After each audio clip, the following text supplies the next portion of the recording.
Hi ಎಲ್ಲರಿಗೂ ನಮಸ್ತೆ. ನಾನು ನಿಮ್ಮ ಆಶಾ ಚಂದ್ರಭಟ್. ಆಶಾ ಸ್ನಳ ಪಾಕಕ್ಕೆ ನಿಮಗೆಲ್ಲರಿಗೂ ಸ್ವಾಗತ. ಇವತ್ತು ಮೇ 21 ಚಾಯದ ದಿವಸ, ಅಂದರೆ ವಿಶ್ವ ಚಾಯದ ದಿವಸ. ಹಾಗೆ ಇವತ್ತು ಆ ಲೆಕ್ಕದಲ್ಲಿ ಒಂದು ಸ್ಪೆಷಲ್ ಚಾಯ ಮಾಡುವ. ಕಾಶ್ಮೀರದ ಪಿಂಕ್ ಚಾಯ ಅಂತ ಹೇಳಿಕೊಂಡು ಗುಲಾಬಿ ಕಲರ್ನ ಚಾಯ. ಇದಕ್ಕೆ ಹೆಚ್ಚಿನ ಸಾಮಗ್ರಿಗಳೇನು ಬೇಕಾಗೋದಿಲ್ಲ, ನಮ್ಮ ಮನೆಯಲ್ಲಿರುವ ಸಾಮಗ್ರಿಗಳೇ ಸಾಕಾಗ್ತದೆ. ಇದಕ್ಕೆ ನೂನ್ ಚಾಯ್ ಅಂತ ಕೂಡ ಹೇಳ್ತಾರೆ ಅವರು. ಅದು ಯಾಕೆ ಅಂತ ಮತ್ತೆ ಹೇಳ್ತೇನೆ. ಮೊದಲಿಗೆ ಒಂದು ಪಾತ್ರೆ ಇಟ್ಕೊಂಡು 2 ಕಪ್ಪಷ್ಟು ನೀರು ಹಾಕ್ಕೊಳ್ಳಿ.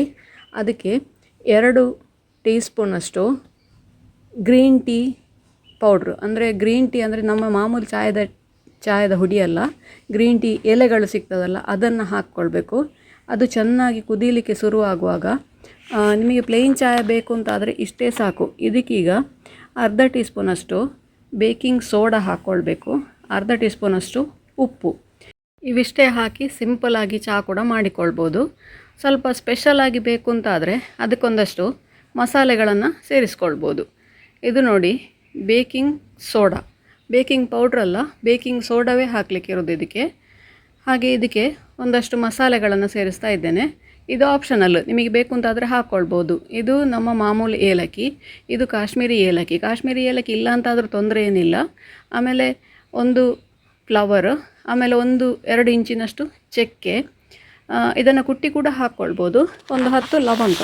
ಇವಿಷ್ಟನ್ನು ಕೂಡ ಕುದಿಯುತ್ತಿರುವ ಚಾಯಕ್ಕೆ ಹಾಕ್ಕೊಂಡು 2 ಲೋಟ ಚಾಯ ಅರ್ಧ ಲೋಟ ಡಿಕಾಕ್ಷನ್ ಆಗುವವರೆಗೆ ಕುದಿಸಿಕೊಳ್ಬೇಕು. ಇದನ್ನು ಅದರಾಗ ಮಾಡುವ ಕ್ರಮವೇ ಹಾಗೆ. ಇದರಲ್ಲಿ 2 ಪಾರ್ಟ್ ಇದೆ, ಇದು ಫಸ್ಟ್ ಪಾರ್ಟ್. ಇದನ್ನು ಕುದಿಸಿ ಚಾಯದ, ನಾವು ಮಾಮೂಲು ಚಾಯದ ಡಿಕಾಕ್ಷನ್ ಎಲ್ಲ ಹೇಗೆ ಎತ್ತಿಡ್ತೇವೆ ಅದೇ ಥರ ಡಿಕಾಕ್ಷನ್ ಮಾಡಿ ಎತ್ತಿಡ್ತಾರೆ ಅವರು. ಮತ್ತು ಬೇಕಾದಾಗೆಲ್ಲ ಹಾಲು ಬಿಸಿ ಮಾಡಿಕೊಂಡು ಈ ಡಿಕಾಕ್ಷನ್ ಸೇರಿಸ್ಕೊಂಡು ಕುಡಿತಾರೆ. ಒಮ್ಮೆ ಅದು ಕುದಿದು ಅರ್ಧ ಲೋಟ ಆದ ನಂತರ ಅದಕ್ಕೆ ಪುನಃ ಇನ್ನೊಮ್ಮೆ ಅದಕ್ಕೆ ತಣ್ಣಗೆ ನೀರು ಹಾಕಿ ಪುನಃ ಕುದಿಸಬೇಕು. ಅಂದರೆ ಅದರಲ್ಲಿ ಎಷ್ಟು ಒಗರಿರ್ತದೆ ಆ ಒಗರು ಪೂರ್ತಿಯಾಗಿ ಬಿಟ್ಟುಕೊಳ್ಬೇಕು.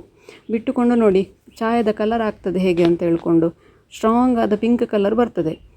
ನೋಡುವಾಗ ನೋಡಿ ಅದು ಹೀಗೆ ಕಾಣ್ತದೆ. ಹಾಲಿಗೆ ಹಾಕುವಾಗ ಕರೆಕ್ಟಾಗಿ ಪಿಂಕ್ ಕಲರ್ ನಿಮಗೆ ಗೊತ್ತಾಗ್ತದೆ.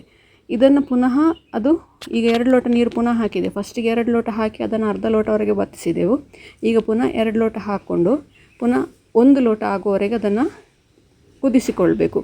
ಅಂದರೆ ಆಲ್ಮೋಸ್ಟ್ 10-15 ನಿಮಿಷ ಬೇಕಾಗ್ತದೆ ಇದನ್ನು ಮಾಡಲಿಕ್ಕೆ. ನೋಡಿ, ಇದು ಕುದಿದು ಈಗ 1 ಲೋಟಕ್ಕೆ ಬಂತು. ಇದನ್ನೇ ಈಗ ನಾವು ಸೋಸಿ ಡಿಕಾಕ್ಷನ್ ಎತ್ತಿ ಇಟ್ಕೊಳ್ಬೇಕು. ಇದೀಗ ಈ ಡಿಕಾಕ್ಷನ್ ರೆಡಿ ಆಯಿತು ನೋಡಿ, ಇದು ಸಾಕಿದು ಕುದಿದದೀಗ. ಇದನ್ನಿನ್ನು ನಾವು ಸೋಸಿ ಇಟ್ಕೊಳ್ಳುವ.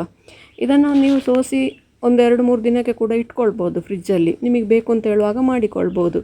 ನೋಡಿ ಈ ಥರ ಸೋಸಿ ಆ ಮಸಾಲೆಗಳನ್ನೆಲ್ಲ ಅದರಿಂದ ತೆಗೆದು ಚಾಯದ ಡಿಕಾಕ್ಷನನ್ನು ರೆಡಿ ಮಾಡಿ ಇಟ್ಕೊಳ್ಳೋದು. ಇದು ಫಸ್ಟ್ ಪಾರ್ಟ್, ಈ ಚಾಯದ ಫಸ್ಟ್ ಪಾರ್ಟ್ ಇದು. ಇನ್ನೀಗ ಇನ್ನೊಂದು ಪಾತ್ರಕ್ಕೆ ಹಾಲು ಹಾಕ್ಕೊಂಡು ನಿಮಗೆ ಎಷ್ಟು ಚಾಯ ಮಾಡಬೇಕು ಅಷ್ಟು ಹಾಲನ್ನು ಹಾಕ್ಕೊಳ್ಳಿ. ನಾನೀಗ 1 ಕಪ್ಪಿಗೆ ಮಾಡ್ತಾ ಇದ್ದೇನೆ. ಆಲ್ಮೋಸ್ಟ್ ಈಗ 1 ಕಪ್ ಡಿಕಾಕ್ಷನ್ ನಿಮಗೊಂದು 7-8 ಕಪ್ ಚಹಾ ಮಾಡಲಿಕ್ಕೆ ಆಗ್ತದೆ ಅದರಲ್ಲಿ. ನಾನೀಗ ನೋಡಿ ಒಂದು ಶಾರ್ಟ್ ಗ್ಲಾಸಲ್ಲಿ ಹಾಕ್ತಾ ಇದ್ದೇನೆ. 1 ಗ್ಲಾಸ್ ಹಾಲಿಗೆ 1 ಶಾರ್ಟ್ ಗ್ಲಾಸ್, ಅಂದರೆ 1/4 ಕಪ್ಪಿನಷ್ಟು ಡಿಕಾಕ್ಷನ್ ಹಾಕಿಕೊಳ್ತಾ ಇದ್ದೇನೆ. ನಿಮಗೆ ಎಷ್ಟು ಸ್ಟ್ರಾಂಗ್ ಬೇಕೋ ಅಷ್ಟು ಸ್ಟ್ರಾಂಗಿಗೆ ಡಿಕಾಕ್ಷನ್ ಸೇರಿಸ್ಕೊಳ್ಬೋದು ಅದಕ್ಕೆ. ನೋಡಿ ಕಲರ್ ನೋಡಿ ಹೇಗೆ ಬಂತು ಅಂತ ಹೇಳ್ಕೊಂಡು, ನೋಡಿ ಲೈಟ್ ಪಿಂಕ್ ಆಗಿ ಎಷ್ಟು ಚಂದ ಕಲರ್ ಬಂತು ಇದಕ್ಕೆ. ಇದನ್ನೇ ಈಗ 1 ನಿಮಿಷ, ಅಂದರೆ 1 ಕುದಿಯುವವರೆಗೆ ಅದನ್ನು ಕುದಿಸಿಕೊಳ್ಬೇಕು. ಇದರಲ್ಲಿ ಮೇನ್ ಪಾರ್ಟ್ ಅಂದರೆ ಯಾವುದೇ ಕಲರ್ ಆ್ಯಡ್ ಮಾಡೋದಿಲ್ಲ, ಹಾಗೆ ಸಕ್ಕರೆ ಹಾಕಲಿಕ್ಕಿಲ್ಲ. ಇದರಲ್ಲಿ ರುಚಿಗೆ ಉಪ್ಪು ಹಾಗೂ ಸೋಡಾ ಹುಡಿ ಇರೋದು. ಸೋಡಾ ಹುಡಿ ಹಾಕೋದ್ರಿಂದಾಗಿ ನ್ಯಾಚುರಲ್ಲಾಗಿ ಅದಕ್ಕೆ ಕಲರ್ ಬರ್ತದೆ. ಹಾಗೆಯೇ ಕೆಲವರು ಎಂತ ಮಾಡ್ತಾರೆ ಅಂದರೆ ಪಿಂಕ್ ಚಾಯ ಅಂತ ಹೇಳ್ಕೊಂಡು ಅದಕ್ಕೆ ಪಿಂಕ್ ಕಲರ್ ಹಾಕಿ ಎಲ್ಲ ಕೊಡ್ತಾರೆ.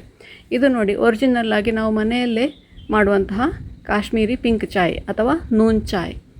ನೋಡಿ ರುಚಿಯಾದ ಪಿಂಕ್ ಚಾಯ ಅಥವಾ ನೂನ್ ಚಾಯ ರೆಡಿ ಆಯಿತು.